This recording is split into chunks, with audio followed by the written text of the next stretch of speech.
নমস্কার, শোনাচ্ছি লেখিকা আশাপূর্ণা দেবীর মিত্তির বাড়ি। আজ উপন্যাসের অন্তিম পর্ব পাঠ করব। মিত্তির বাড়ির বড় দালানে চুল বাঁধার আসর বসিয়াছে।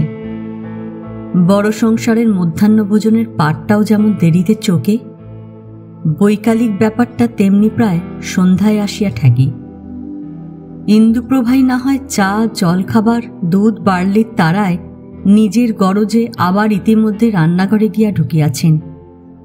আর কার কি দায়?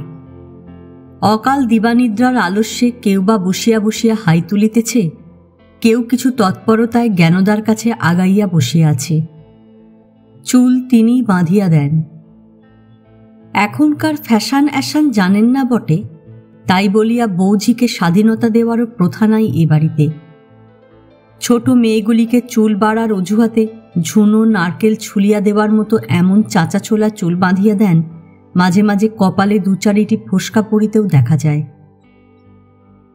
বৌদেরও তদ্রূপ। শুধু শান্তি এবং ইদানিং দিদির দেখা দেখি জয়ন্তী নিজেদের চুল নিজেরা বাঁধিবার অধিকার অর্জন করিয়া লইয়াছে। বাসন্তী পৃথিবীর কারুকেই দেখিতে পারে কিনা সন্দেহ।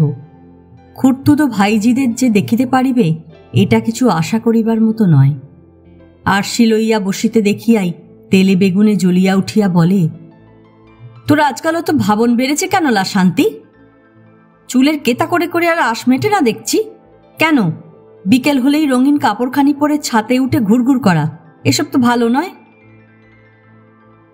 শান্তি মুখ রাঙা করিয়া বলে, সেজ পিসির যত সব কুচুটে কথা, লোকের পেছনে না লাগলে হয় না। কি করব, ভগবান যে ড্যাব ড্যাবে দুটো চোখ দিয়েছেন, অনাচার কদাচার দেখে চুপ করে থাকতে পারি নে।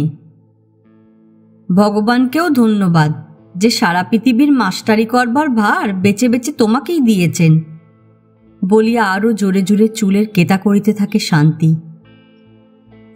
মাঝে মাঝে বাসন্তীকেও আজকাল মুখ করিয়া ছাড়ে সে।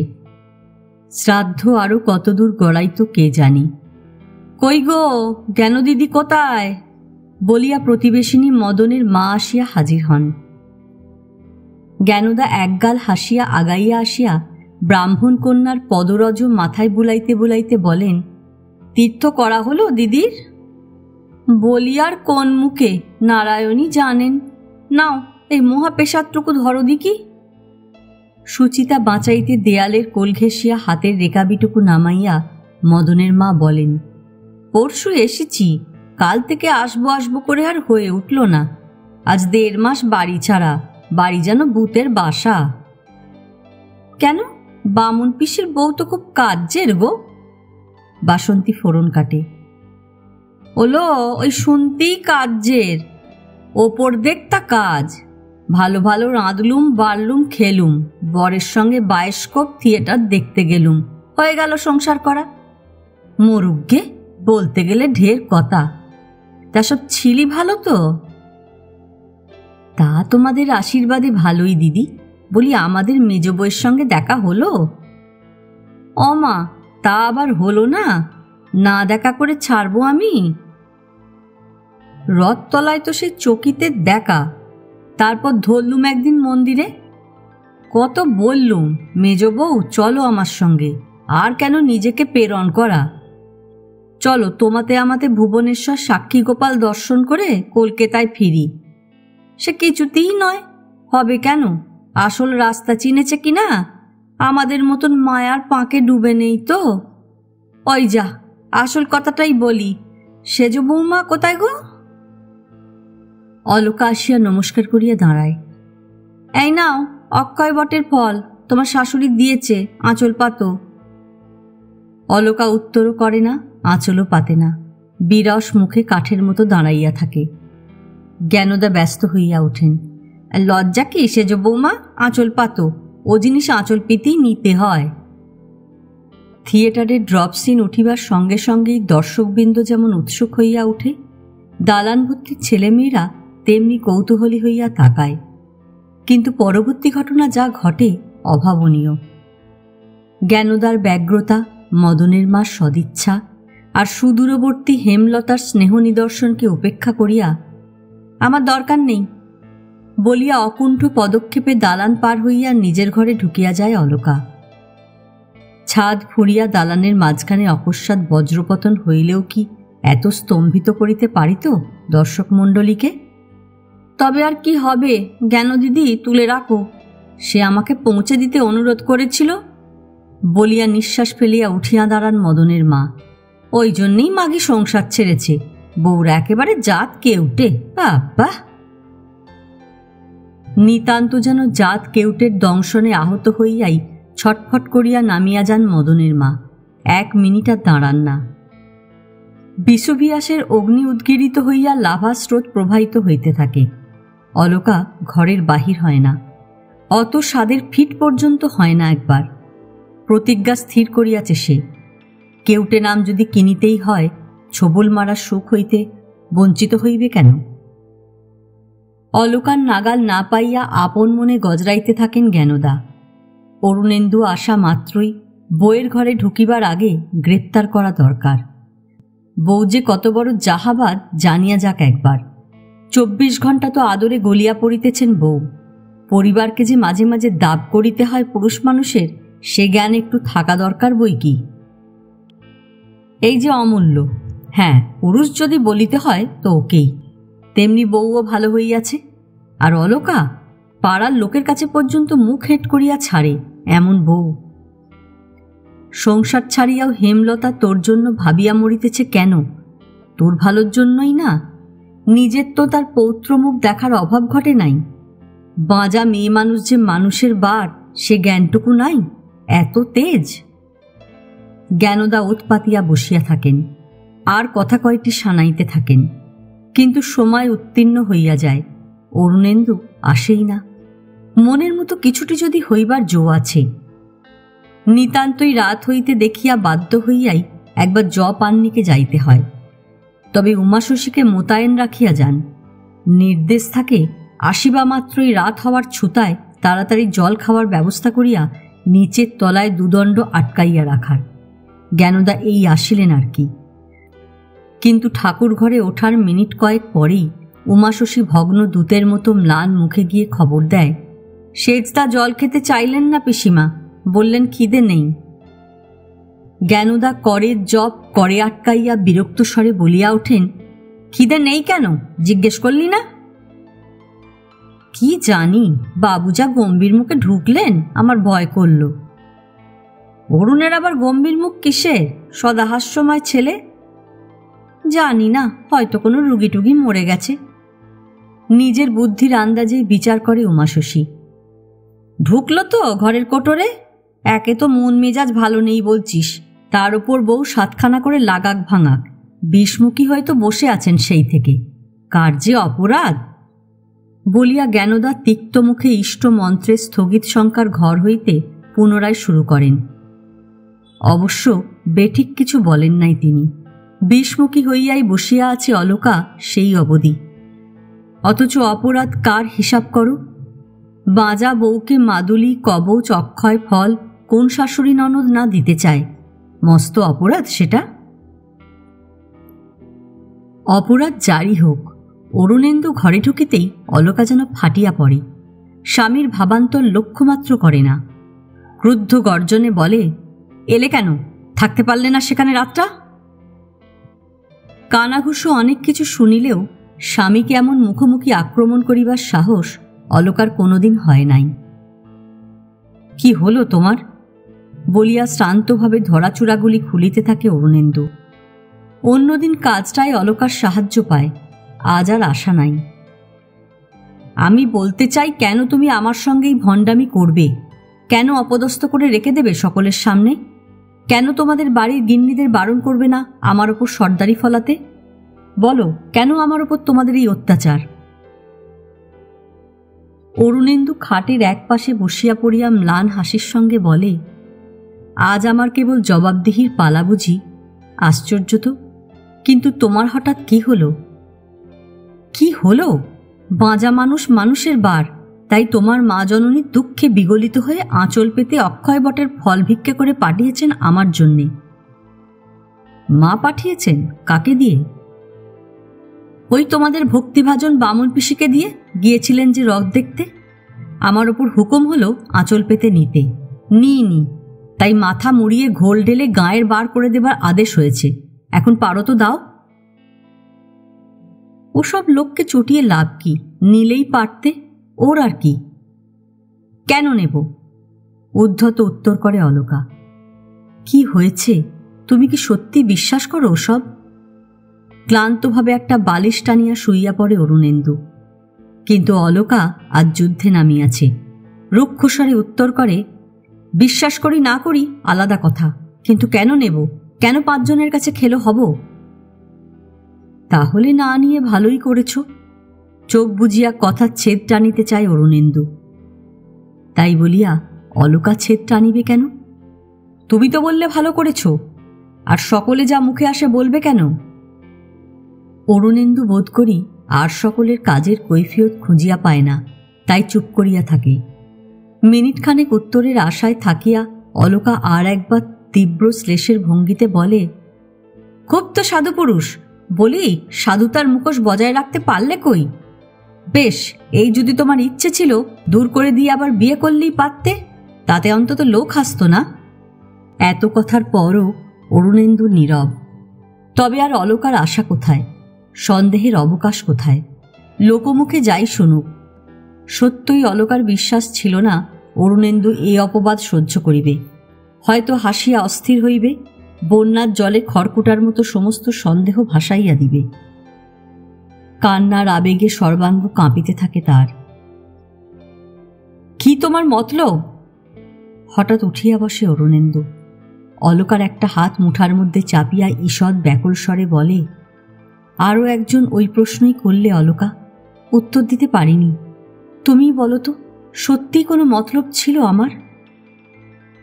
স্বামীর কণ্ঠে এমন গভীর বিষাদের সুর কেন? জমা জল 2 চোখে উছলাইয়া পড়িতে চায়।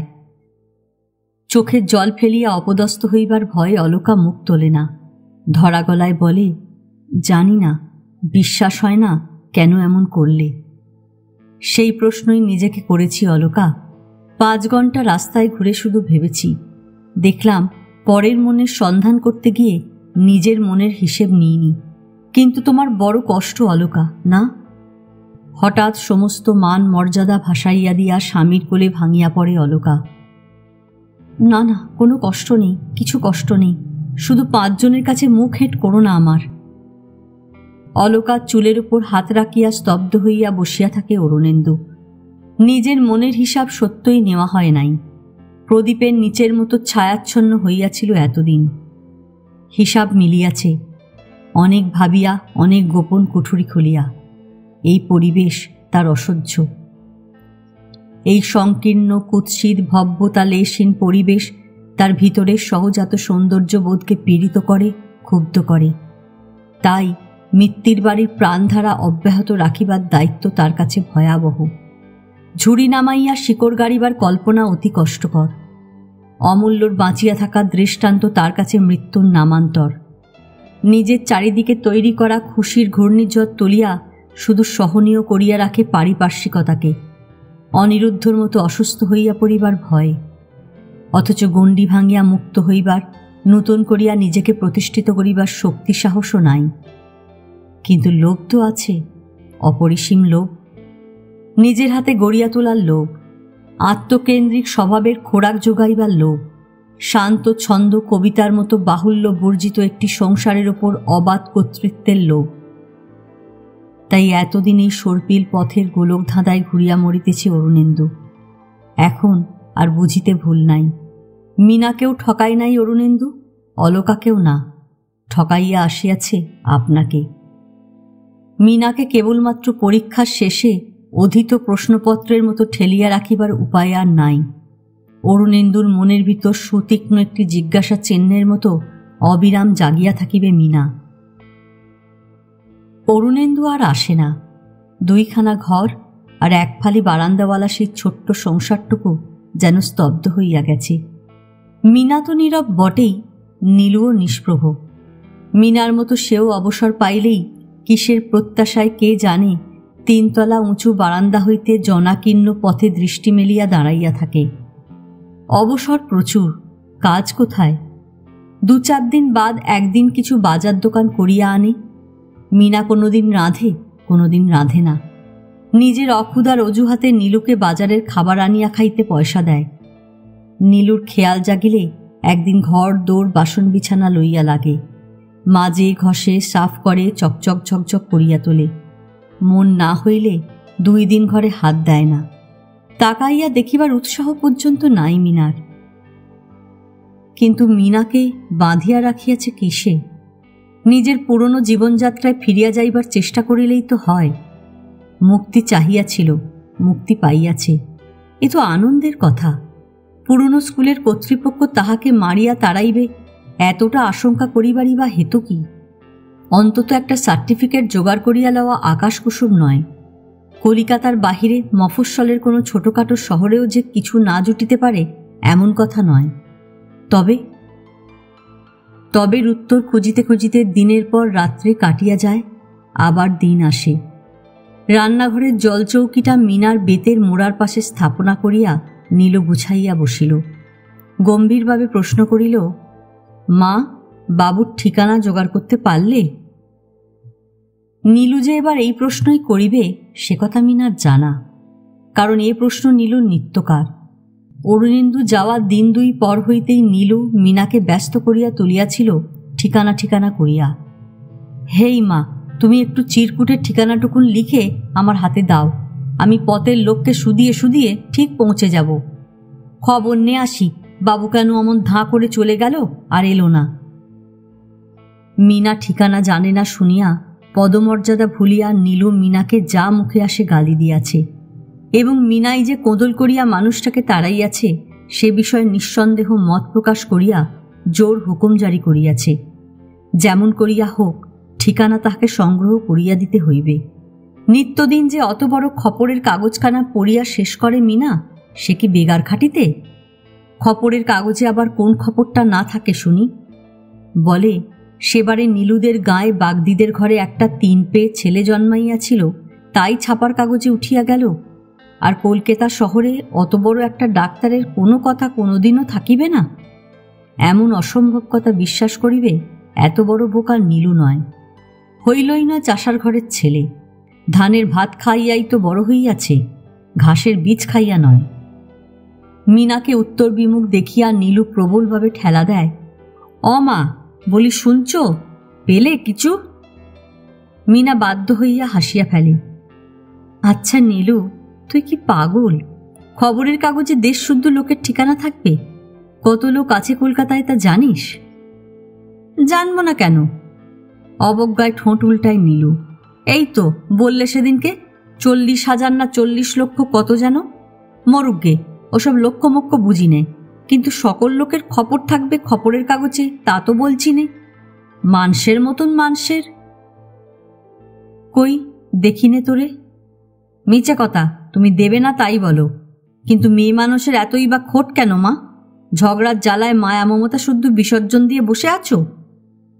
আচ্ছা, এই যে মেলেকটারি লরিগুলো রাক্ষসের বাড়া ছুটতে থাকে রাস্তায়, ধরো যদি।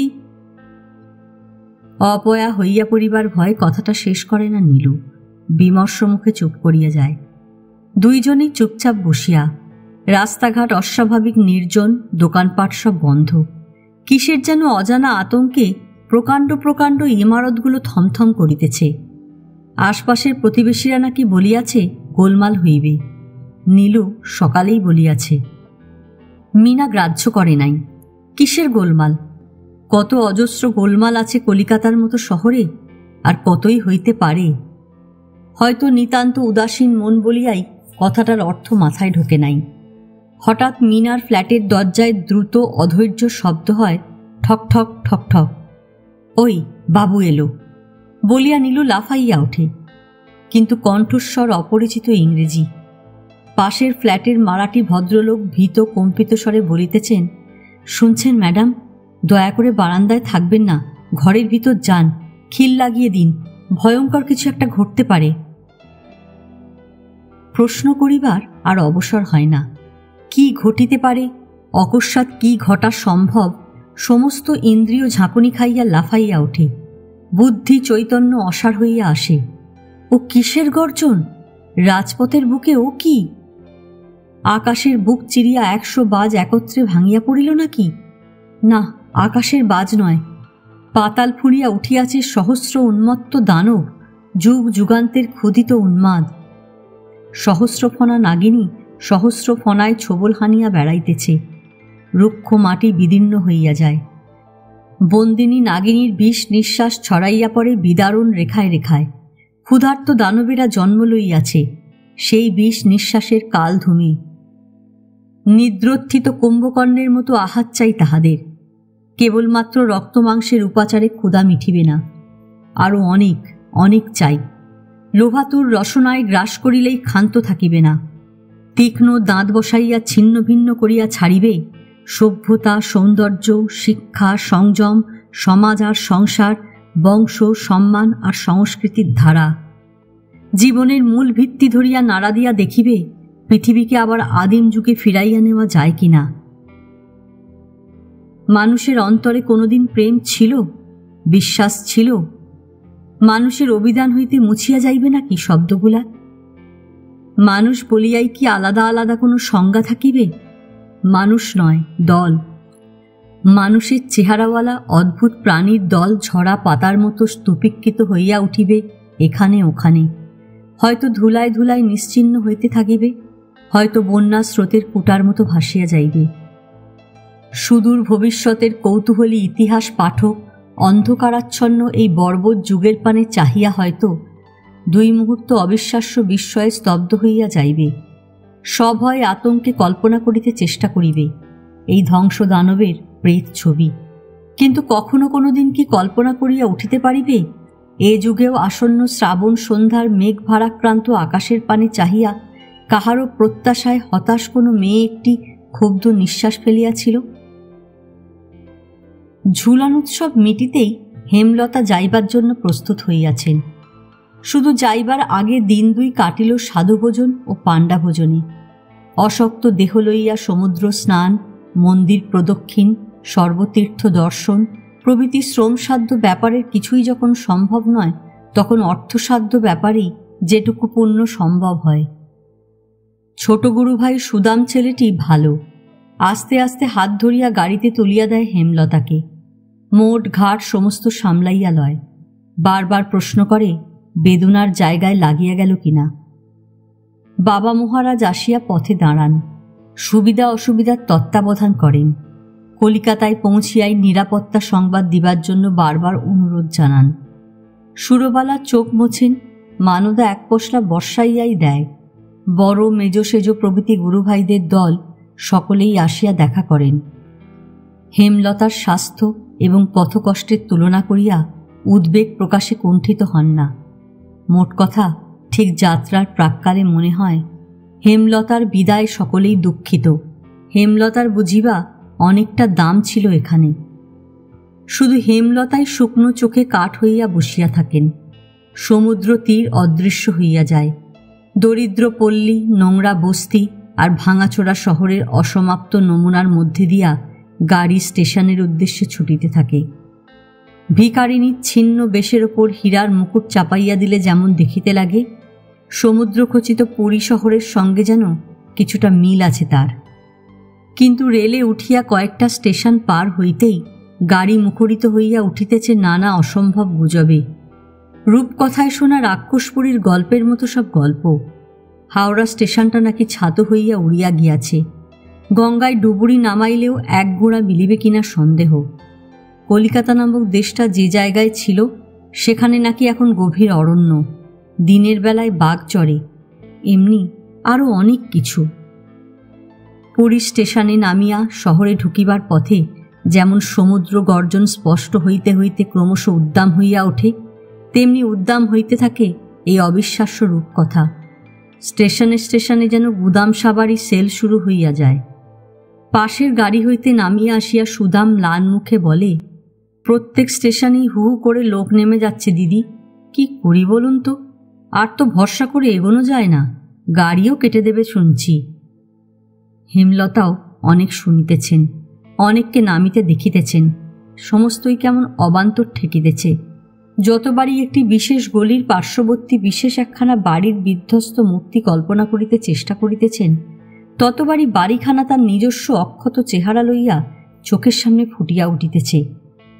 তাই সুদামের কথায় তাড়াতাড়ি কোনো উত্তর দিতে পারেন না, কেমন যেন বিহ্বলভাবে তাকান। পুনরুক্তি করে সুদাম, তাহলে বলুন কি করা যায়? ওয়েটিং রুমে বসে থেকে ফিরে যাওয়া ছাড়া তো উপায় দেখি না। ফিরে?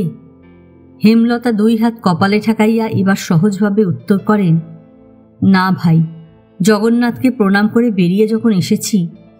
আচ্ছা, কলকাতায় পৌঁছানো কি সত্যিই অসম্ভব? নিশ্চয়, গাড়ি যে কেটে দেবে, মহা মুশকিল। এ লাইনে আপনার কোনো চেনা নিকটাত্মীয় নেই তো? এই লাইনে? হেমলতা কয়েক সেকেন্ড নীরব থাকিয়া বলেন, সামনে কি স্টেশন আসছে? সামনেই খড়গপুর, ওখানে গাড়ি খালি হয়ে যাবে মনে হয়। আমাদেরও ওখানে নেমে পড়া হোক সুদাম, আছে বই কি আত্মীয়, নিকট আত্মীয়ই আছে যে। অপূর্ব যখন সুরেখাকে নামাইয়া দিয়াই তাড়াতাড়ি চলিয়া গেল ফিরতি ট্রেন ধরিতে, মাতৃশোকের সমস্ত বেদনা ভুলিয়া সুরেখার মন বলিয়া উঠিল, বাঁচিলাম। জ্যৈষ্ঠের প্রচণ্ড গুমোটের দুপুরে হঠাৎ ঈশান কোণ আধার করিয়া বৃষ্টি নামিলে যেমন জীবজগৎ, মানুষ আর প্রকৃতি একযোগে উচ্চারণ করিয়া ওঠে, বাঁচিলাম বাঁচিলাম, দৃশ্য অদৃশ্য সমস্ত ইন্দ্রিয়গুলা তাহার তেমনি একযোগে উচ্চারণ করিতে থাকে, বাঁচিয়া গেলাম। চিরপরিচিত এই প্রিয় নিটটুকু ছাড়িয়া এতদিন ছিল কেমন করিয়া, এই আশ্চর্য লাগে সুরেখার। সবুজ রং লাগানো লোহার গেট, হাতার ভিতর বাছা বাছা গুটি কয়েক ফুলের গাছ, দরজার 2 পাশে 2টি হালকা ঝাউ গাছের সাজানো ছোটখাটো একতলা বাংলোটুকু বাহুল্য আসবাবপত্রের অসঙ্গত ভারে ভারাক্রান্ত নয়। বাড়ি ঢুকিতে গিয়া ভাবিয়া ভাবিয়া মনে পড়াইতে হইয়াছে, মা নাই, কিন্তু সবই যে আছে যেমনটি দেখিয়া গিয়াছিল। আশ্চর্য আশ্চর্য, কিছুই বদলায় নাই।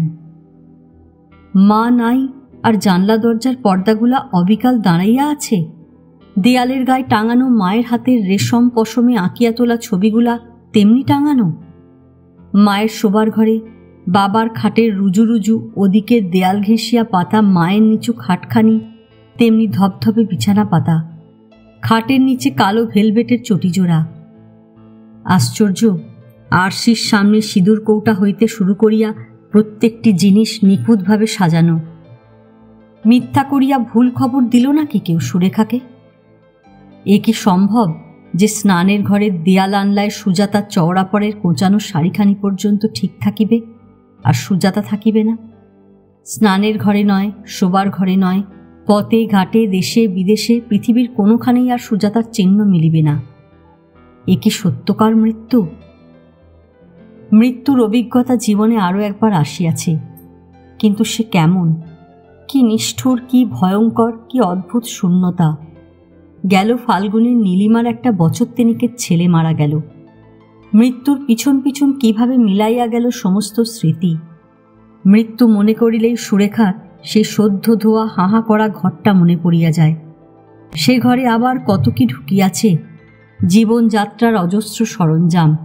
নিঃশ্বাস ফেলিতে হাত ধরিয়া যায় নীলিমার ঘরে। কিন্তু সুরেখার মনের মধ্যে সদ্য ধোয়া শূন্য সেই ঘরখানা আছে মৃত্যুর রূপ ধরিয়া। সুজাতার মৃত্যুকে তবে স্বীকার করিবে কেন সে? সমস্ত বাড়িটা 2-4 বার ঘুরিয়া ক্লান্ত সুরেখা ভিতরের রোয়াকে আসিয়া বসিয়াছে, আর চাকরটার মুখে বার্তা পাইয়া পুরানো দায়ী সরস্বতী মাথার চুল আর গায়ের কাপড় 2 হাতে ছিঁড়িতে ছিঁড়িতে সঙ্গে সঙ্গে আকাশ ফাটানো চিৎকার করিতে করিতে ছুটিয়া আসে। এই কিছুক্ষণ আগে সে বাসায় গিয়াছে, দিদিমণির আসার কথা আছে, একবারও শোনে নাই, আর দিদিমণি আসিয়া হাজির। সরস্বতী নিতান্তই হতভাগিনী, তাই পোড়া মুখখানা সুরেখাকে দেখাইবার জন্য বসিয়া আছে। আর দেবকন্যা মর্তের খেলা সাঙ্গ করিয়া কোন ফাঁকে স্বর্গে ফিরিয়া গেল টেরও পাইল না কেউ। এতক্ষণে সন্দেহ কাটে। সরস্বতীর উদ্দাম শোকের দৃশ্যটা যেন আত্মবিস্তৃত সুরেখাকে হুঁশ করাইয়া দিয়া যায়। মারা গিয়াছেন, তোমাদের মা যথার্থই মারা গিয়াছেন। কিন্তু সরস্বতী এমন কাঁদে কেন? ছোটলোক ঘরের মেয়ে, দীর্ঘকাল যাবৎ ওদের বাড়ি বাসন মাজার কাজ করিয়া আসিতেছে এইমাত্র। ওর সম্বন্ধে তার বেশি তো ভাবিয়া দেখে নাই কখনো। ও এত কথা শিখিল কখন? ভাষার এমন বাঁধনি পাইল কোথায়? এত মন দিয়া সুজাতাকে দেখিত নাকি? তা হয়তো সুজাতার অগাধ গুণের প্রতিটি কণা আর প্রতিক্ষণের হাসি, কথা, ভঙ্গি আলাদা আলাদা স্মরণ করিয়া নিখুঁত বর্ণনা করিতেছে কেমন করিয়া? উন্মত্ত শোকের দৃশ্যটা অসহনীয়, সন্দেহ নাই। তবু এই বন্য সরলতাকে ভণ্ডামি বলিয়া ঘৃণা করিতে পারে না সুরেখা, বরং নিতান্ত অন্তরঙ্গ মনে হয় সরস্বতীকে। আর এই প্রথম বোধ করি দুই চোখ বাহিয়া অজস্র জল ঝরিয়া পড়ে তার। হয়তো বিলাপের ভাষার আর সুরের একটা মাদকতা আছে। নেশা লাগে, স্নায়ু শিরা মোচড় দিয়া জল উপচাইয়া পড়ে চোখের। কিন্তু বাবাকে তো দেখিতে পাইল না সুরেখা। খবর না দিয়াই অবশ্য আসিয়াছে সে। আসার ঠিকই ছিল না যখন, খবর কি দিবে? কিন্তু বাবা যে বাড়ি থাকিবেন না এ কথা তো ভাবিয়া দেখে নাই। সন্ধ্যার দিকে বেড়াইতে যাওয়ার অভ্যাস তার চিরদিনের। সুরেখা জানে সে কথা, কিন্তু আজও সে অভ্যাসের পরিবর্তন হয় নাই। হয়তো ভিতরের পরিবর্তনটা যাদের যত বেশি, বাহিরে তাদেরই ধরা পড়ে কম। না, চিরাভ্যস্ত নিয়মের কোনো পরিবর্তন হয় নাই। তবু বাবাকে চোখে দেখি আর ভুল হয় না যে মা নাই। একটা মানুষের না থাকার খবর যে আর একটা মানুষের মুখের চেহারায় এমন স্পষ্ট করিয়া লেখা থাকিতে পারে, এর আগে কোনোদিন অনুভব করে নাই সুরেখা। বাবাকে দেখিতে দেখিতে মিত্তির বাড়ির দালানের দেয়ালে টাঙানো বড় ঘড়িটার কথা মনে পড়ে মাঝে মাঝে, যে ঘড়িটা চিরকালের মতো বাজিতে ভুলিয়া গিয়াছে, অথচ চলার হিসাবে ভুল করে না। শান্ত ছন্দে কাটিতে থাকে দিনগুলি। ঝাপসা সংকল্প দৃঢ় হইয়াছে, সুরেখা এখানেই থাকিয়া যাইবে। সংসার ত্যাগী ভক্তও তো দেব সেবায় সারা জীবনটা কাটাইয়া দেয়। এমন প্রত্যক্ষ দেবতাই বা কজনের ভাগ্যে মেলে? অবশ্য সেবা করিবার বাহ্য তো কোনো উপায় নাই। এই অদ্ভুত নিয়মই মানুষটির। এক প্রহর রাত্রি থাকিতে তার দিন আরম্ভ হয়, আর নিজের রুটিনে সব কাজ সারা করিয়া এক প্রহর রাত্রি পার হইলেই সেদিনের শেষ। প্রত্যেকটি দিন যেন দেব পূজায় উৎসর্গীকৃত এক একটি ফুল। কথায়, কাজে, স্বভাবে, ব্যবহারে কি নির্মল সুচিতা! আশেপাশে যারা থাকে এই নির্মল ব্যক্তিত্বের প্রভাবে মনটা ভরিয়া থাকে তাদের একটা সুচি সুন্দর স্নিগ্ধ অনুভূতিতে। বাপকে কি এই নূতন দেখিল সুরেখা? এত অভিভূত হইবার কি আছে? শ্রীকুমার তো চিরদিনই এমনি সুচি স্নিগ্ধ, এমনি নির্মল। হয়তো বোধ শক্তির অভাবেই দাম বুঝিতে জানিত না। ভাঙা যন্ত্রের কর্কশ ঘ্যানঘ্যানানি থামিয়া গেলে নীরবতার যে শান্তি, সে শান্তির আস্বাদ সে পাইবে কোথায়? যন্ত্রই যে চোখে দেখে নাই। খুব ভোরবেলা পিছনের বাগানে আসিয়া বসেন শ্রীকুমার। পূবের আকাশে তখন শুধু একটু কোমল আলোর আভাস মাত্র। না করেন স্তব স্তুতি ভজন গান, না করেন চক্ষু মুদিয়া ইষ্টদেবতার ধ্যান।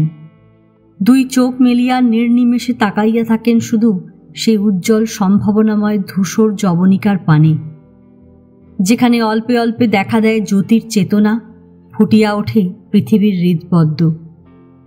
সুরেখারও ঘুম ভাঙিয়া যায়। বাবার কাছে আসিয়া বসিবার ইচ্ছা দুর্নিবার হইয়া ওঠে, তবু সাহস হয় না। মনে হয় যেন অনেক দূরের মানুষ। যখন সকাল হয় উঠিয়া পায়চারি করিতে থাকেন শ্রীকুমার, তখন সুরেখা কাছে আসে। গত রাত্রে বৃষ্টি হইয়া গিয়াছে। ভিজে মাটির ওপর পা ফেলিয়া ফেলিয়া সুরেখাকে আসিতে দেখিয়া শ্রীকুমার মৃদু হাসেন। আজও আসা হচ্ছে দুষ্টু মেয়ে, বড় ঠান্ডা রে। বাবা নিজে যেন ঠান্ডা প্রুফ। কখন থেকে এসে বসে আছো বলো তো? তোমার বুঝি ঠান্ডা লাগে না? বুড়ো মানুষদের কখনো ঠান্ডা লাগে? আচ্ছা বোকা মেয়ে তো, চলো বাড়ির ভেতর যাই। না বাবা, এখানে বসি একটু, আমাদের চা এখানে দিতে বলেছি। লোহার যে বেঞ্চটা পাতা আছে বাগানে, সেখানে বসিয়া পড়ে সুরেখা। শ্রীকুমারও বসেন। মাঝে মাঝে এখানে পিতা পুত্রীর এরকম চায়ের আসর বসে। কাগজ আসিয়া পড়ে, সুরেখা পড়িয়া শোনায়। সুজাতার শ্রাদ্ধের সময় মনোজকে লইয়া যখন অপূর্ব আসিয়াছিল নিমন্ত্রণ রক্ষায়, শ্রীকুমার নিজেই বলিয়াছিলেন, তোমার তো এদের সঙ্গে চলে গেলেই হতো সুরেখা, প্রায় মাসখানেক তো হয়ে গেল। তখন সুরেখা বাবাকে বকিয়া দিয়াছিল। কেন, সুরেখার যদি 6 মাসই থাকিতে ইচ্ছা হয়, শ্রীকুমার কি তাড়াইয়া দিবেন? অভিমানী মনোজ চেষ্টা করিয়া সুরেখার সঙ্গে তেমনভাবে কথাবার্তা বলে নাই। সুরেখাও এড়াইয়া গিয়াছে। কাকার সঙ্গেই চলিয়া গিয়াছে মনোজ। দৃঢ় সংকল্পবদ্ধ মনও হয়তো ক্ষণিকের জন্য চঞ্চল হইয়া উঠিয়াছিল। বর্ষণমুখর রাত্রে জলভারনত বাতাসকে আরও ভারাক্রান্ত করিয়া তুলিয়াছিল কয়েকটি দীর্ঘ নিঃশ্বাস। কিন্তু সে মনকে জয় করিয়াছে সুরেখা। আজ আবার শ্রীকুমার কথাটা তোলেন। আর তো তোকে আটকে রাখতে পারি নে সুরেখা, এবার পাঠিয়ে দেবার ব্যবস্থা করি, কি বল? সুরেখা মুখ ভার করিয়া বলে, আমাকে কেবল তাড়াবার চেষ্টা করো কেন বলো তো বাবা? আমি তোমার কি পাকা ধানে মই দিচ্ছি? শ্রীকুমার সস্নেহে মেয়ের পিঠে একটি চাপড় মারিয়া বলেন, আচ্ছা পাগলা মেয়ে তো, বাবাকে আগলে কতদিন বসে থাকবি নিজের সংসার ফেলে? না রে, আর দেরি করলে ওরা হয়তো বিরক্ত হবেন। সুরেখা শ্রান্তভাবে বলে, ওরা তো বিরক্ত হয়েই আছেন বাবা, ওদের সন্তুষ্ট করা সহজ নয়। শ্রীকুমার চুপ করিয়া থাকেন। বোধ করি মেয়ের মুখে এ ধরনের কথা আগে শোনেন নাই বলিয়া প্রশ্ন করিয়া ওর সাময়িক উত্তেজনাকে বাড়াইতে চান নাই। সুরেখা 1 মিনিট অপেক্ষা করিয়া বলে, তুমি তো জানো না বাবা, ওদের সন্তুষ্ট করা কত শক্ত। মানুষকে সন্তুষ্ট করা শক্তই বটে রে, তাই ভগবানকে ধরতে হয়। তাকে সন্তুষ্ট করতে পারলেই দেখবি সব সোজা হয়ে যাবে। ছাই যাবে, জীবনেও যাবে না বাবা, ভগবানের খাতায় ওদের নাম লেখা নেই। ছি সুরেখা। আহত সুরেখার চোখে জল আসিয়া পড়ে। রুদ্ধ কণ্ঠে বলে, শুধু শুধু নিন্দে করতে আমি বসিনি বাবা, অনেক ভেবে ভেবে দেখলাম পারবো না। চেষ্টার ত্রুটি করিনি, কিন্তু পারলাম না ওদের সঙ্গে নিজেকে মেলাতে, ওদের ছাঁচে নিজেকে গড়ে তুলতে। মানুষ যে কত কঠিন, কত রূঢ়, কত ছোট, কত সংকীর্ণ হতে পারে সে সম্বন্ধে তোমার ধারণাই নেই বাবা। প্রত্যেকে প্রত্যেককে ছোবল মারার জন্য উন্মুখ হয়ে আছে। মানুষের কোনো দাম নেই, জীবনের ওপর নেই শ্রদ্ধা। অসহিষ্ণু অসন্তুষ্ট কতকগুলো জীব যেন দৈবক্রমে জট পাকিয়ে এক জায়গায় পড়ে আছে। সত্যিকার যোগ নেই, তাই সত্যিকার ঠাঁইও নেই কারুর। মর্যাদা বোধ নেই, আছে আস্ফালন। ক্ষমা নেই, আছে শুধু বিচার। অহরহ ওই বিচারের আতঙ্ক নিয়ে মানুষ টিকতে পারে? পারলাম না, পালিয়ে এলাম বাবা। শ্রীকুমার সোজা হইয়া বসেন, স্থির স্বরে বলেন, কিন্তু হার মেনে পালিয়ে এলে তো চলবে না মা, সেটা ভীরুতা। আমি ভীরু, আমি দুর্বল, সে কথা আমি অস্বীকার করছি না বাবা। শ্রীকুমার মাথা নাড়িয়া বলেন, না না, ও কথা ঠিক নয়। কিছুতেই তুমি ভীরু নও, দুর্বল নও, শুধু নিজের শক্তি সম্বন্ধে ধারণা নেই তোমার। তুমি সে বাড়ির বউ, সেইটাই তোমার সত্যিকারের জায়গা। এ কথা ভুললে চলবে না। নিজের জায়গা তৈরি করে নিতে হবে। যারা ছোট, যারা সংকীর্ণ, অসহায় তো তারাই। নিজের ভেতর বিশ্বাসের দৃঢ়তা খুঁজে পায় না বলেই পরকে অবিশ্বাস করে। নিজেকে বিচার করবার সাহস নেই বলেই ঘটা করে পরকে বিচার করতে বসে। ক্ষমা পায়নি বলেই ক্ষমা করতে শেখেনি। তা বলে ছেড়ে দিয়ে পালিয়ে আসবে কেন? সেও ক্ষুদ্রতা, ভগবানকে ভালোবাসতে না পারার, তার নির্দেশ মানতে না পারার অক্ষমতা। আর অহরহ যেখানে অন্তরাত্মা পীড়িত হয় সেখানে তুমি বলতে প্রসন্ন মন ঈশ্বরের আসন, কিন্তু সেই প্রসন্নতা টিকিয়ে রাখা যে অসম্ভব বাবা। না, অসম্ভব নয়। শ্রীকুমার মেয়ের মাথার ওপর একখানি হাত রাখিয়া শান্ত দৃঢ়তার সঙ্গে বলেন, মানুষের কাছে কিছুই অসম্ভব নয়। পিরামিড সৃষ্টি করে গেল যে মানুষ, সেই মানুষই ধ্বংস করল হিরোশিমা নাগাসাকি। শক্তির ব্যবহারটা ভুল হচ্ছে না নির্ভুল হচ্ছে, সেইটাই শুধু চোখ খুলে দেখতে হবে। তুমি যদি পালিয়ে এসে প্রাণ বাঁচাতে চাও সুরেখা, সে বাঁচার মধ্যে কোনো গৌরব থাকবে না, থাকবে না কোনো প্রতিষ্ঠা। তাদের ভেতরেই তোমাকে ফিরে যেতে হবে, যারা তোমাকে আঘাত করেছে, যারা অহরহ নিজেদের আঘাত করছে। ওদের সঙ্গে মিশতেই হবে, কিন্তু ওদের ছাঁচে ঢালাই হয়ে নয়, নতুন ছাঁচের পত্তন করে। তোমাদেরই তো দিন এসেছে এবার। গড়বার দিন। ভাঙন ধরেছে বলি আজ গড়ার পথ গিয়েছে খুলে। এ সত্য উপলব্ধি করবার দিন আসবেই। কিরে বেহারি, কাগজ এনেছিস? দেখি দে। জানিস সুরেখা, কাল স্টেশনের ইন্দ্রবাবু বলছিলেন কলকাতায় নাকি। কই রে, আমাদের চা কই? এইখানেই আনবার কথা ছিল না? বেহারি মাথা চুলকাইয়া বলে, হ্যাঁ আগে আনছিলাম তো। ওদিকে বাইরে একজন সাধু মানুষ একটি মেয়ে লোককে সঙ্গে নিয়ে এসেছেন, আপনার খোঁজ করছেন। আমার নাম করেছেন ঠিক তো? শ্রীকুমারবাবু উঠিয়া দাঁড়ান। হ্যাঁ, আপনার নাম করলেন, আর দিদিমণিরও। বুড়ি তো আবার চলন শক্তিহীন, ধরে ধরে নাবাতে হবে গাড়ি থেকে। বাতে পঙ্গু একেবারে। গুজবে বিশ্বাস করা বুদ্ধিমানের কাজ নয়, তাই আমরাও বিশ্বাস করিতে রাজি নই যে কলিকাতা নামক দেশটা রাতারাতি নিবিড় অরণ্যে পরিণত হইয়াছে। বাঘসিংহ ছাড়া আর কোনো জীবই নাই সেখানে। চিড়িয়াখানার কয়েকটি বাঁধা বাঘ যদি আচমকা কোনো গতিকে ছাড়া পাইয়া থাকে, তাদের স্বধর্ম পালন করিবে না? মানুষ আছে, থাকিবেও। না থাকিলে পৃথিবীর গা হইতে ক্ষুধিত জানোয়ারের দাঁতের দাগ মুছিয়া লইবে কে? অরণ্য নয়, জনারণ্য। জনারণ্যের সেই বিপুল মেলায় দৈবাৎ একজন পরিচিত জনের সঙ্গে দেখা হইয়া যাওয়া বিচিত্র নয়। বিশেষ তো সেবা কাজের ভাল লইয়া যে নামিয়াছে। সাগর কেমন সহজ স্বাভাবিক। কই, ডাকিয়া কথা কহিতে তো বাধিল না ওর। মিনার এত কোণঠা কেন? যাক, আপনাকে খোঁজবার জন্য আর খাটতে হলো না বেশি। স্বল্পবাক সাগর মৃদু হাসিয়া থামে। সমস্ত কুণ্ঠা সবলে সরাইয়া মিনা হাসিয়াই উত্তর করে, খাটবার প্রশ্ন ছিল নাকি? আশ্চর্য তো। আশ্চর্য এখন কিছুতেই নেই, দেখছেন তো, সবই সহজ হয়ে যায়। যাক, আমার ডিউটি পড়েছে। যার যার নিজস্ব কোনো আস্তানা আছে ঠিকানা খুঁজে পৌঁছে দেওয়া। বলুন ঠিকানা। ঠিকানা যদি দ্বিতীয় কিছু না থাকে, এখানে কি আরও কিছুদিন থাকা চলে না? কেন চলবে না? যতদিন ইচ্ছে, কিন্তু থাকাটা তো সুখের নয়। ধরুন সুখের আশা যে করে না, সুখকে যার বড় ভয়। দীর্ঘায়ত উজ্জ্বল দেহ, আভিজাত্যের ব্যঞ্জনাময় নিখুঁত মুখ, ধবধবে খদ্দরের পোশাকের সঙ্গে কংগ্রেসি টুপিটা কি চমৎকার মানাইয়াছে। কিন্তু বড় বেশি উজ্জ্বল, বড় বেশি সুন্দর, তাকাইতে সাহস হয় না। সাগর স্বভাবসিদ্ধ গম্ভীর হাস্যে বলে, ঠিক দেখবেন, সুখ যে চায় না, সুখ তার সঙ্গ ছাড়তে রাজি হয় না।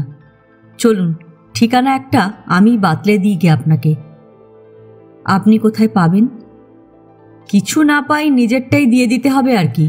নিজের একটা ঠিকানা তো রয়েছে এখনো, অবশ্যই যতক্ষণ থাকে। চলুন। এত সহজভাবে চলুন বলে সাগর যে দ্বিধার যে অবকাশ আছে সে কথা ভাবেই না। কিন্তু মিনা কোথায় যাইবে? সাগরের প্রসারিত হাতের উপর হাত রাখিবার স্পর্ধা তার এখনো আছে নাকি? জীবনকে যে সে বিকাইয়া দিয়াছে কানাকড়ির দামে। তাই ম্লানভাবে বলে, না, মাকে মুখ দেখাতে পারবো না আমি। মুখ না দেখালেন বা? চাপা হাসির আভাস দেখা যায় সাগরের মুখে। মুখ ঢাকা দিয়ে আকণ্ঠ ঘুমটাই দেবেন নয়। চলুন চলুন, দেখছেন তো মানুষ কত সাংঘাতিকভাবে কাজ বাড়িয়ে দিয়েছে মানুষের। সময় নেই, কোনো ক্ষেত্রেই না। যাক, দু একটা কাজের কথা গাড়িতেই কওয়া যাবে। মিনার ভাগ্যেই বারবার এত পরীক্ষা কেন? কি উত্তর দিবে সে? আমায় মাপ করবেন। মাপ? এখনো? বারে বারে কত আর মাপ করি বলো তো তোমায়? সত্যি কি একেবারে অসম্ভব? বাধা কাটানো যায় না? দিনের দিন যে বাধা বেড়েই উঠছে, কি করি বলুন তো? তখন যে বাধা ছিল শুধু বাইরে, আজ তা প্রবল হয়ে উঠেছে নিজের মনে। আপনার পায়ের কাছে দাঁড়াবার যোগ্যতাও আমার নেই। যোগ্যতা বিচারের ভারটা আমার জন্যই থাক না, ও নিয়ে বেশি মাথা ঘামাবার কি আছে? সাগর ব্যগ্রভাবে বলে, কিন্তু সময় মোটে নেই মিনা। এক্ষুনি চারিদিকে ডাকাডাকি করবে হয়তো। চলো, না হয় শুধু মার কাছে পৌঁছে দিয়ে আসি তোমায়, তারপর মনকে বিচার করো বসে বসে। কিন্তু নূতন করিয়া বিচারের আবার আছে কি? বসিয়া বসিয়া আপন মনকে চুলচেরা বিচার করিয়া দেখে নাই কি মিনা? খামখেয়ালি হৃদয়হীন অরুণেন্দুকে বরং মুখ দেখানো সহজ, কিন্তু নীলু, এত ঝড় ঝাপটাতেও যে অঞ্চলচ্যুত হয় নাই মিনার। নীলুর কাছে আবার নূতন করিয়া কি পরিচয় দিবে সে? না না, নীলুর ঘৃণা সহ্য করিতে পারিবে না মিনা। তাই শান্ত দৃঢ়কণ্ঠে বলে, বিচার করবার আর কিছুই নেই সাগরবাবু। যার মূলধন হারিয়ে গেছে সে নূতন করে কোন কাজে নামবে? বুদ্ধির ভুলে, ভাগ্যের দোষে জীবনটাকে যে বাজে খরচ করে ফেলেছে তার ভালো করবার সাধ্য ভগবানেরও নেই। তবু সত্যিই যদি দয়া করেন, এরপরও যদি মুখ দেখতে ঘৃণা না করেন, দিন না আমাকে আপনাদের এই কাজের সামান্য কিছু অংশ, পৃথিবীতে টিকে থাকবার একটু অবলম্বন দেবেন। সাগরের মুখের হাসি মিলায় না, তেমনি গম্ভীর হাসি আঁকা মুখ, শুধু কণ্ঠস্বরের ক্ষণপূর্বের ঈষৎ চাপল্য আর নেই। কাজ কাউকে দিতে হয় না মিনা, অজস্র কাজ ছড়ানো আছে চারিদিকে। শয়তানে আর ভগবানের ষড়যন্ত্র করে মানুষের কাজ এত বাড়িয়েছেন আর বাড়াচ্ছেন যে এক আধ পুরুষে কুলোবে না। তবু বলি, কোনোদিন যদি শ্রান্ত হয়ে পড়ো, বিশ্রামের দরকার হয়, ঠিকানাটা ভুলে যেও না। এখনো বড় বেশি সেন্টিমেন্টাল আছো, তাই বুঝতে দেরি হচ্ছে। যেন জীবন কখনো একেবারে খরচ হয়ে যায় না, দিনে দিনে আবার জমা হয়ে ওঠে জীবনের সঞ্চয়। খুঁজিয়া খুঁজিয়া কখন যে নীলু আসিয়া হাজির হইয়াছে কে জানে। ছুটিয়া আসিয়া অগ্রাহ্যের ভঙ্গিতে সাগরের দিকে সম্পূর্ণ পিছন ফিরিয়া মিনাকে দুই হাতে জড়াইয়া ধরিয়া বলে, মা, ও মা, শুনছ? এত খুঁজে বেড়ালুম, বাবুকে কোথাও যদি দেখতে পাই। যত লোককে শুধুই অরুণ ডাক্তারকে চেনো? বলে কিনা হি হি হি হি, বলে কিনা কে অরুণ ডাক্তার? রোগা কালো দাঁত উঁচু, কে অরুণ ডাক্তার? পাকা দাড়ি, মাথায় টাক। শোনো একবার বর্ণিমে। তাও বলি, এত লোকের বাড়িঘর ভাঙল, আর আমাদের বাবুরই কি একেবারে নোয়া বাঁধানো বাড়ি ছিল? সাগরের সামনে অরুণেন্দুর প্রসঙ্গটা অস্বস্তিকর, তবু হাসিয়া ফেলে মিনা। তুই তো তাহলে খুবই হিতৈষী হলি ডাক্তারবাবুর, বাড়িঘর ভাঙাই উচিত ছিল বল। ব্যাপারটা বুঝিতে সাগরের দেরি লাগে না, ওর প্রেমটাই সত্যিকার খাঁটি বলিয়া ধীরে ধীরে বাহির হইয়া যায়। অপ্রতিভ নীলু তখন মুখ ভার করিয়া গজগজ করিতেছে। ঘর দুয়ার ভেঙে যাক সেই কামনেই করছে যে নীলের তো খেয়ে দিয়ে কাজ নেই। বলি, এই জগা খিচুড়ি কাণ্ডটায় এই যে এত লোক এসে জমা হয়েছে, বাবু এলে তো একবার চক্ষের দেখাটাও দেখা হতো নাকি? দালানে পা ফেলিবার জো নাই। বিছানাপত্র, ট্রাঙ্ক, সুটকেস, পোঁটলা পুঁটলি কুলো ডালায় থই থই করছে একেবারে। এই বিরাট গন্ধমাদন পর্বত যে আবার মেলিয়া ছড়াইয়া সারা বাড়িতে গুছাইয়া রাখা যাইবে, চোখে দেখিলে বিশ্বাস হয় না। তবে বাড়ির বাসিন্দারা অনেকেই অনুপস্থিত, তাই ভিড় কম। আসিতে শুরু করিয়াছে সবাই একে একে। সুরেখা যদি হেমলতাকে লইয়া একলা আসিয়া বাস করিবার ভয় দেখায়, কোন লজ্জায় কে না আসিবে? আর সুখেই কি আছে কেউ? পালা বদল করিয়া মেয়ে মানুষেরা বাপের বাড়িতে আর পুরুষেরা শ্বশুর বাড়িতে বাস করিতে থাকিলে অবস্থাটা আর যাই হোক, সুখের যে হইবে না সেটা বলা বাহুল্য। যাহারা আবার পরগাছার স্বামী, তাহাদের কথা বাদই থাক। কোমরে জড়ানো আঁচলটা খুলিয়া মুখ মুচিতে মুচিতে সুরেখা আসিয়া ট্রাঙ্কের উপর বসে। পারিবে তো এই এলোমেলো ছত্রকান সংসারকে আবার গাঁথিয়া তুলিতে?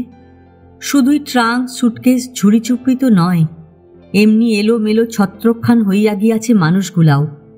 এলোমেলো হইয়া গিয়াছে অভ্যাসের ধারা, দৈনন্দিন জীবনের গতি। শ্রীকুমার বলিয়াছিলেন, পৃথিবীর ইতিহাসে কোনো ঘটনাই নিরর্থক নয় সুরেখা। হয়তো এই ভালো, ভাঙার কাজটা নিজের হাতে তুলে নিয়ে তোমাদের কাজ সহজ করে দিয়েছেন। আজকের অশান্ত অসন্তুষ্ট মানুষ ধ্বংসের প্রেরণায় যে মাটি বিদীর্ণ করছে, তার উপরেই উঠবে নতুন বনেদ। সুখী আর সন্তুষ্ট পৃথিবীর সেই ভবিষ্যৎ উত্তরাধিকারীদের অগ্রদূত হয়ে থাকলে তোমরা ইতিহাসের পাতায়। শ্রীকুমার আশাবাদী। সুরেখাই বা আশা ছাড়িবে কেন? পৃথিবীর মেরুদণ্ডই যে আশা। উমাশশীও আসিয়া বসে, ভিজা হাত মুছিতে মুছিতে বলে, ভাঁড়ারটা কত গোছানো হলো, কিন্তু তুমি বৌমা একটু জিরো দিকে, বড্ড খাটছ, ছেলে মানুষ। ছেলে মানুষরাই তো খাটবে গো ছোট পিসি, তাই নিয়ম। কিন্তু রোসো এখন আর নয়, একদিনে শেষ হবে না। তারপর তোমাদের গল্পটাই যে শোনা হলো না এখনো। গল্পটাই বটে, রূপকথার গল্প। হাউ মাউ খাও মনীষ্যের গন্ধ পাও। উমাশশী হাসিয়া ফেলিয়াই একবার চোখ বুজিয়া বলে, এখন হাসছি, কি দিনই গেছে, সে রাত কেটে আবার দিনের মুখ দেখতে পাবো তা ভাবিনি কেউ। রান্না বান্না সবে শেষ হয়েছে, খাওয়া হয়নি কারু। কচিদের ঠাঁই করা হচ্ছে, আর সদরে যেন বাজ পড়ল। বাপ রে বাপ, ঠাকুর চাকর যে যেমনে পারল পাঁচিল টপকে পালালো। আমাদের অবস্থা বলে কাজ নেই। মেজদার তো এদিকে 12 মাসে এত হুমকি, এত আস্ফালন, তখন যদি দেখতে বৌমা, মেয়ে মানুষের মতন হাউ হাউ করে কান্না আর ঠক ঠক করে কাঁপুনি। ওর চেয়ে নখুরি ঢের শক্ত। সেজো কাকা কাঁপছেন, পিসিমা হাঁপাচ্ছেন, সে এক বিভীষিকা। আর সেজো খুড়িমা? সুরেখা ব্যগ্রভাবে বলে, ওকে নিয়েই তো মুশকিল, খুব ফিট হচ্ছিল। উমাশশী মাথা নাড়িয়া বলে, না, ওইটি আশ্চর্যি, সে রোগ একেবারে সেরে গেছে সেজো বইয়ের। ও তো বরং সাহসে ভর করে তার ভিতরেই ছোট ছেলে মেয়েদের খাওয়া দাওয়া দেখলে। কে যে ভীতু, কে যে সাহসী, বোঝা দায়। সেজ দিত মরা কান্নাই জুড়ে দিল। হ্যাঁ, ছেলে বলতে হয় সুধোকে। এই যে ঘুড়ি উড়িয়ে আর পায়রা ধরে বেড়ায়, বাড়ি শুদ্ধ লোকের গালমন্দ হজম করে টোটো করে ঘোরে, কে জানতো যে ওর ভেতর এত গুণ? 2 হাতে 2 গাছা লাঠি ধরে একলা আটকালে সেই দরজা। লাঠির কায়দা কি, যেন চক্কর ঘুরছে। বর্দা শেষদা আমাদের মেয়ে মানুষদের সরাবার জন্য ব্যস্ত হয়ে উঠেছিলেন। শুধু চোখ রাঙিয়ে বললে, খবরদার, এক প্রাণী নড়বে না বাড়ি থেকে। কেন, মেয়ে মানুষ বলে কি মাথা কিনেছে? ভগবানের দেওয়া 4খানা হাত পা আছে কি নেই? চলে এসো সব। যাই হোক, ওর বাহাদুরিতেই রক্ষা হলো বই কি। দুর্গা দুর্গা। তবে আবার তোমরা পোটলা পুটলি বেঁধে চলে গেলে কেন? সুরেখা অবাক হইয়া বলে, সে তো পরে। শুধু হাসপাতালে পাড়ার লোক পালাতে লাগলো, কেউ ভরসা দেয় না। এই তোমাদের জেদে আবার আশা। জীবনে যে এ বাড়িতে কখনো ঢুকবো এ আশা করিনি। পাড়ার লোকের কথায় মনে পড়িয়া যায়। সুরেখা ব্যগ্রভাবে বলে, আচ্ছা, সুরেশবাবুর বাড়ির খবর কি? সুরেশবাবুর? আহা, সে দুঃখের কথা আর বলো না। প্রাণে বেঁচে আছে বটে, বড় মেয়েটা তো লোপাট হয়ে গেল। ইস, মাধবী, তুমি নামটাও জানো নাকি? আমরা তো জানি নে, শুনতে পাই নাকি কদিন পরে এসেছিল। এসেছিল? এসেছিল মানে কি? তারপর? আর তারপর সে মেয়ে নিয়ে করবে কি? নিতে তো পারবে না, দরজা খুললে না, ডেকে ডেকে ফিরে গেল। ও কি বৌমা, অমন করছো কেন? গরম হচ্ছে? আহা, হবে বই কি, সারাদিন যা খাচ্ছ। শোবে একটু, বাতাস করব। কিছু হয়নি ছোট পিসি। বলছি, যখন ওরা তাড়িয়ে দিল, ছোট কাকা কোথায় ছিলেন? ছোট কাকা? কে, আমাদের অনু? উমাশশী অবাক হইয়া তাকায়। এত দেশ থাকিতে অনিরুদ্ধ এমন কি মাতব্বর হইল যে সুরেশবাবুকে শায়েস্তা করিয়া আসিবে? অনু কি করবে? ওদের মেয়ে। তাছাড়া সুরেশবাবুর অপরাধ কি? সব দিক তো দেখতে হবে, গেরস্থ লোক। সত্যই তো, গেরস্থ লোক। গেরস্থ 7 খুন মাপ। গেরস্থ দেশ দশ না থাক, দয়া ধর্ম না থাক, কর্তব্য অকর্তব্য বিবেক বুদ্ধি কিছু না থাক, নিন্দা নাই। কি করিবে গেরস্থ যে? কোন রকমে দুনিয়ার খানিকটা জমি দখল করিয়া টিকিয়া থাকাই গেরস্থ জীবনের চরম সার্থকতা। ওদের কাছে মনুষ্যত্বের প্রত্যাশা কেউ করে না বলিয়াই মনুষ্য জনচিত ব্যবহারের অভাবে মর্মাহতও হয় না। যত ছোট কাজই করুক, করুণার প্রস্রবণ বহানোই আছে তাহাদের জন্য। আহা, মরে যাই, কি করবে গেরস্থ যে? কিন্তু সুরেখা ওসব বাজে ওজোর শুনিতে রাজি নয়। অনিরুদ্ধর এই জড়তাকে ক্ষমা করিবে না সে। অনিরুদ্ধর অভিব্যক্তিহীন নিশ্চেষ্ট প্রেমের বিকার বুদ্ধিমতী সুরেখার চোখে ধরা পড়িতে দেরি হয় নাই। কিন্তু এবার সে হাল ধরিয়াছে, এত বড় অন্যায়কে ক্ষমা করিবে না। বিকৃত অসুস্থ মনের বিকার লইয়া একজন নিজেকে তিল তিল করিয়া ধ্বংস করিতে থাকিবে, আর একজন ধ্বংস হইয়া যাইবে সামান্য অবহেলায়। না, প্রতিকার চাই। দেখো ছোট পিসি, খুড়শ্বশুরদের সঙ্গে এবার থেকে কথা কইব আমি। তোমাদের ওসব আপত্তি টাপত্তি চলবে না। আমার আবার আপত্তি? উমাশশী হাসিয়া ওঠে। মেজ জেঠিকেই যখন কোলের খুকির বাড়া বশ করে ফেলেছ তখন আর কথা, তা হঠাৎ খুড়শ্বশুরদের ওপর শাস্তির ব্যবস্থা কেন? শাস্তি দেওয়ার দরকার হয়েছে যে। এই চললাম আমি ছোট কাকার কাছে হানা দিতে। বিছানায় পড়ে থেকে থেকে দিন দিন ওজন কমানো আর জেগে জেগে স্বপ্ন দেখা ঘোচাচ্ছি আমি। মাধবীকে খুঁজে বার করার আগে নিস্তার নেই তার। ও মা, এ কি উদরপিণ্ডি বুদর ঘাড়ে! মাঝখান থেকে ও বেচারা কি চোরদায় ধরা পড়ল! সে তুমি বুঝবে না ছোট পিসি, সেটুকু বোঝবার মতো বুদ্ধিও তোমার ঘটে রাখেনি কেউ। কিন্তু ও কি, তুমি এই কাপড়ে জল খাচ্ছ যে বড়, কই তসর কাপড় পরলে না? কপাল! উমাশশী 2 হাত উল্টাইয়া নিরুপায়ের ভঙ্গিতে বলে, সে সব ঘুচে গেছে। এই 3 মাস ধরে কত ঘাটে জল খেয়ে বেড়ালাম, এখন আবার তসর কাপড়! বলে পিসিমা নখুড়িমাই মানতে পারছেন না। শরীরের অবস্থাও খারাপ হয়ে গেছে কিনা সব। পিসিমাকে তো এখন একাদশীতে পর্যন্ত ডাবের জল চিনি ভিজে খেতে হচ্ছে। শুল ব্যথাটা খুবই চেগেছিল কিনা। এই তো আসছেন কাল, দেখতেই পাবে। মুশকিল হয়েছে সেজদির, আসতে চেয়ে চিঠি লিখেছে সেদিন। থাক ছোট পিসি, তোমার সেজদিটিকে আর নেমন্তন্ন করো না। নিজের জায়গায় প্রতিষ্ঠিত থাকুন তিনি। নতুন দেওয়ালে ফাটল ধরাবার পথ রাখতে অসত্যের গোড়াটিকে আর যত্ন করে এনে পুঁতো না তোমরা। ধুলো মাখা ভারী বোঝা পুরনো ক্লকটাকে বহিয়া আনিয়া হাঁপাইতে থাকে মনোজ। সর্বাঙ্গে ঝুল কালি নতুন উৎসাহে সংসার গোছানোর কাজে লাগিয়াছে সে। নিজের কর্মদক্ষতার পরিচয় দিতেই বোধ করি সহাস্যে বলে, খাটগুলো সব ফিট হলো, আলমারির তাকগুলোও বসানো হয়ে গেছে। বাবা, এত জঞ্জালও জমেছিল বাড়িতে। কিন্তু এটাকে নিয়ে টানাটানি করছো কেন? যেমন ছিল থাক না। সুরেখা প্রশ্ন করে। এটাকে ভাবছি একবার মেরামত করতে দিয়ে আসি। সে কি, কেন? এটা তো সুন্দর চলে, কারেক্ট টাইম দেয়। তা দেয় বটে, কিন্তু শব্দযন্ত্রটা তো ঠিক নেই, বাজে না যে। সুরেখা মৃদু হাসিয়া বলে, তা হোক, যেমন ছিল তেমনি টাঙিয়ে রেখে দাওগে। কথা না কয়ে শুধু কাজ করে যাবার দৃষ্টান্ত স্বরূপ থাকুকও আমাদের চোখের সামনে। এই উপন্যাস এখানেই শেষ। গল্প পাঠ ভালো লাগলে লাইক, শেয়ার, কমেন্টস করতে ভুলবেন না। এখনও যারা আমার চ্যানেলটা সাবস্ক্রাইব করেননি তাদের সকলের কাছে আমার অনুরোধ রইল, প্লিজ আমার চ্যানেলটা সাবস্ক্রাইব করে নেবেন। পাশে যে বেল নোটিফিকেশনটা আছে সেটা অবশ্যই প্রেস করে দেবেন। গল্প পাঠ ভালো লাগলে শেয়ার করবেন। আজকের মতন নমস্কার।